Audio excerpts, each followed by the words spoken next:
Okay, we're now ready to start up with the second part of Word Module 2, which starts up in your book on page 92 and 93. And this is where we're going to learn how to use Word to do MLA formatting. So if you do a lot of research papers, MLA is typically what you guys write papers in. And so I'm going to show you how to use Word to make it a little bit easier for you. So on page 94 is where we're going to start. On step 1, again, it tells us that there is a data file for us to use. So we're going to go into Word 2, Module, and there's our file called Ancient. Before we do anything to the original file, we are going to go ahead and resave it. So File, Save As, and again, I'm going to save it in that Module folder, and we're going to call it Ancient Architecture.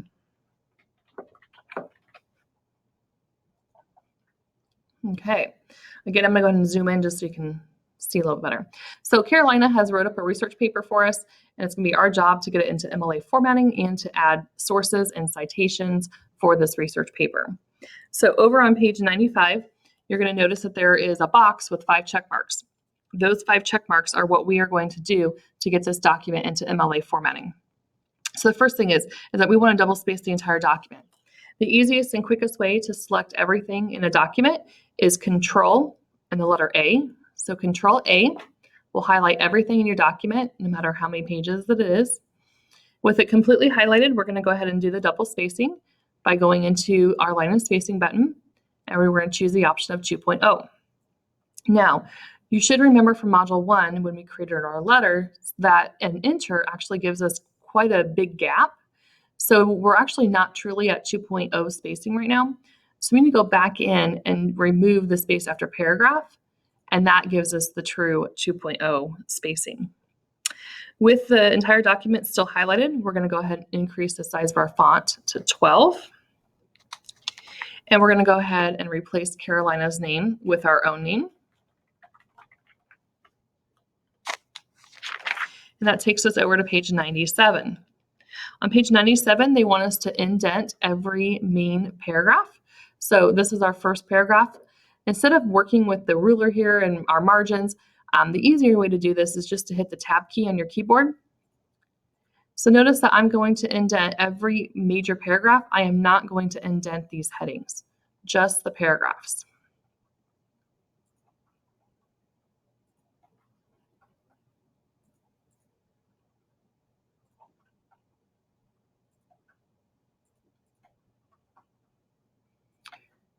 Whoops. Okay, that then takes us clear over to page 98, which is where we're going to work with page numbers. So they want us to cruise up to the top of our document, and we're going to open up what's called our headers. So to open up our headers, we can double click up here, but I guess instead of that, they want us to put the page numbers in first. I got ahead of myself. So I'm on page 98. Down at the bottom, it says to add page numbers to our research paper. So we're going to go into our Insert tab, and we're going to locate page numbers. We do want them at the top of the page, and we want them in the upper right-hand corner. So we're going to choose plain number 3 to achieve that. Notice that our cursor is up here. So we're going to go ahead and hit the space bar, and we're going to go ahead and type in, we're going to go ahead and type in our last name.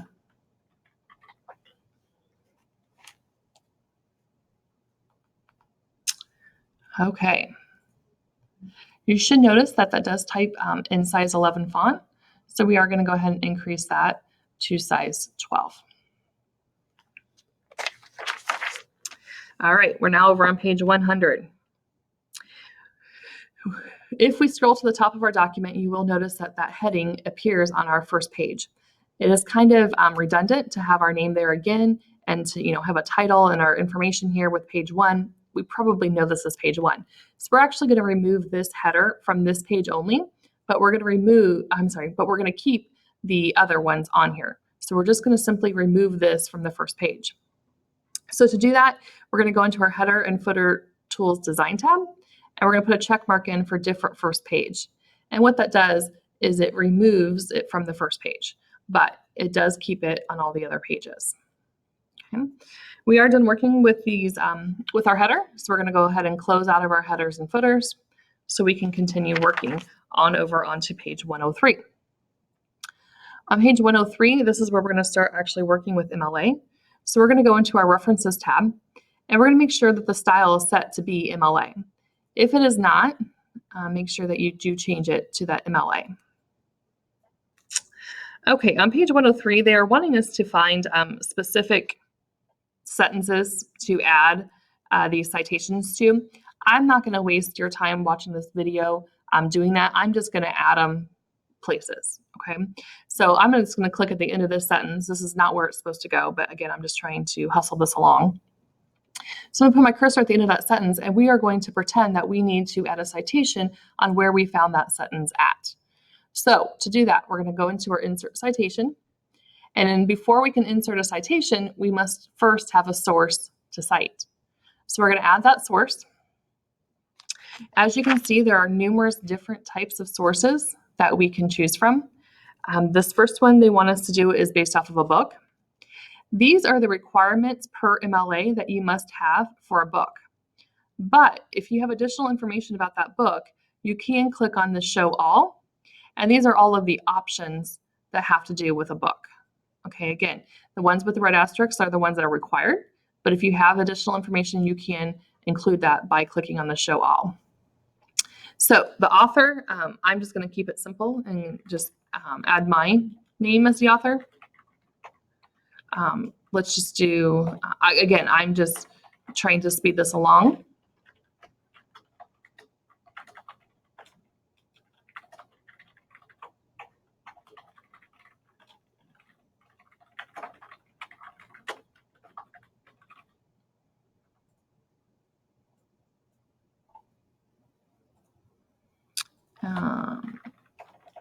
Okay, so I've added my source based off my book. And because I've inserted that source, it automatically then creates my citation. Okay, if you want to edit the citation, you can click on it and you can edit the citation.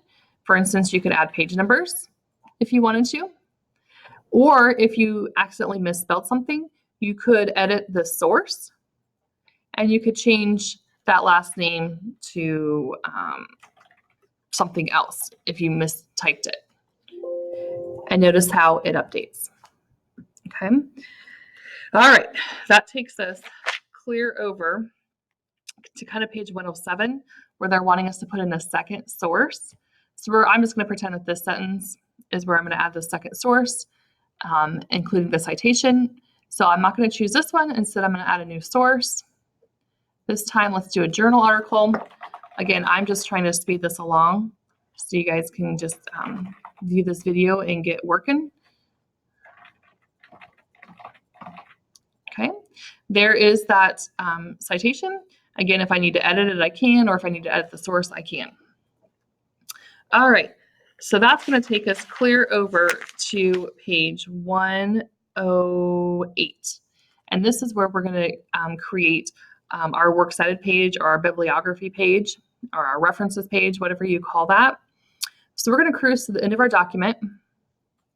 Okay, and again, I'm on page 108. And we're going to put in a page break because those works cited pages are always on a page by itself. So to put in our page break, we're just going to go into the Insert tab, and we're going to put in the page break. Notice that that adds a 5th page for us, and it does include our header. Now, to do our works cited page or our bibliography, we're again going to go into the References tab. We're going to go into Bibliography. We are going to choose the works cited. And ta-da, there's our works cited done. Notice, though, that it is not in MLA formatting. But before we do that, I want to show you something. So notice how I have 2 sources. Let's say that the requirement of this paper was that I was supposed to have 3 sources. So I'm going to go and add another source. Let's just call this, just because I want you to see that it alphabetizes.